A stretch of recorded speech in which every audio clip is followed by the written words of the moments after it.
दोस्तों, आज इंटरनेट का उपयोग इस संसार में लगभग सभी लोग करते हैं।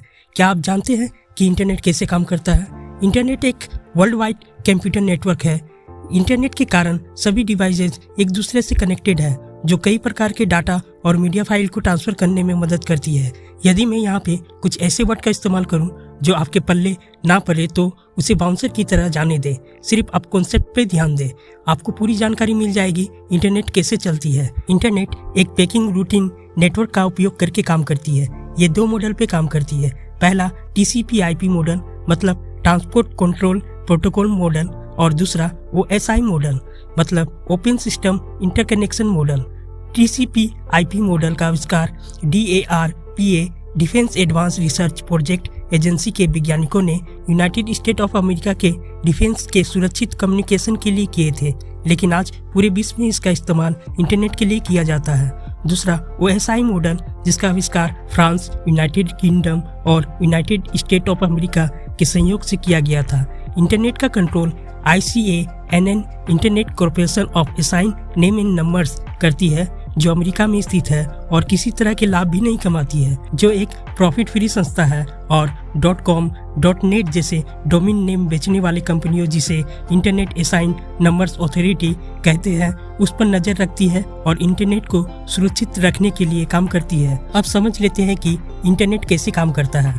मान लीजिए इंटरनेट चलाने के लिए आप कंप्यूटर या मोबाइल का इस्तेमाल करते हैं। मैं यहाँ पर मोबाइल को ही लेता हूँ, जिससे आपको पूरी कॉन्सेप्ट की जानकारी मिल सके।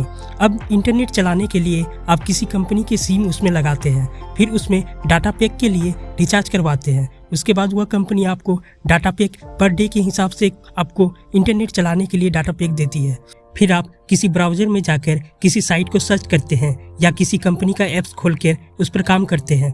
पर मैं यहाँ पे बता दूँ, जो आप मोबाइल चलाते हैं उसमें कंपनियों द्वारा एप्लीकेशन दिए जाते हैं, जिसमें एप्लीकेशन लेयर काम करती है और इंटरनेट के लिए उसमें कई प्रोटोकॉल का प्रयोग किया जाता है, जिसके बारे में आने वाली वीडियो में आपको डिटेल में बताऊंगा। अभी मैं बता दूं, जब आप इंटरनेट चलाने के लिए किसी कंपनी का सिम यूज करते हैं, तब आपका मोबाइल उस कंपनी के टावर के साथ कनेक्ट हो जाता है।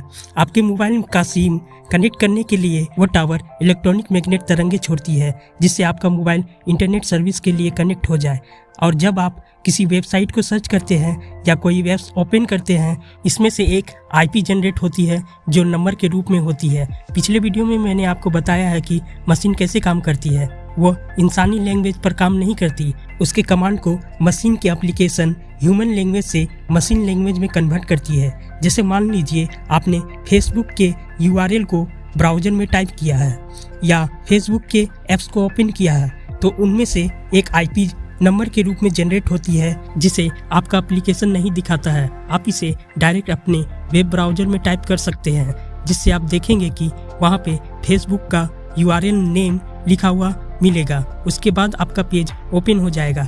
जब उसका IP जनरेट होगा, तब ये आपके सर्विस प्रोवाइडर के टावर में जाएगा, जिसका आपने सिम लिया है। अगर टावर का कनेक्शन ऑप्टिकल फाइबर केबल के साथ नहीं है, तब वो टावर अपने दूसरे टावर से कनेक्ट करेंगे, जिसमें फाइबर केबल कनेक्ट रहेंगे, क्योंकि पूरे विश्व का इंटरनेट ऑप्टिकल फाइबर केबल से ही जुड़ा हुआ है, चाहे ये सड़कों के अंदर से गया हो या नदी या समंदर के अंदर से गुजरा हो। आपका डाटा या मैसेज इसी केबल के जरिए उस टावर तक पहुंचती है जिसके वेबसाइट को आपने सर्च किया था, और आपके डाटा का लेन देन का काम TCP/IP मॉडल करती है।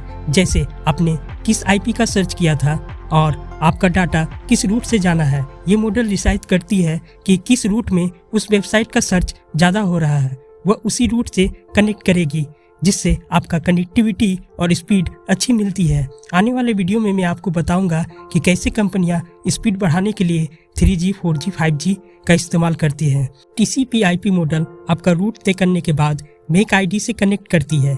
जैसे आप चिट्ठी पे एड्रेस के साथ अपना नाम भी लिखते हैं, उसी तरह से TCP/IP मॉडल आपके मोबाइल से आपका IP और मेक ID लेते हैं। IP आपका एड्रेस हो गया और मेक ID आपका नाम। उसी प्रकार से वह उस वेबसाइट से भी IP और मेक ID लेकर एक दूसरे से कनेक्ट करती है। वह तब तक कनेक्ट रखती है जब तक आप अपना काम पूरा ना कर ले। यदि डाउनलोड अपलोड में कनेक्शन कट जाए तो ये इसे रिकनेक्ट करती है।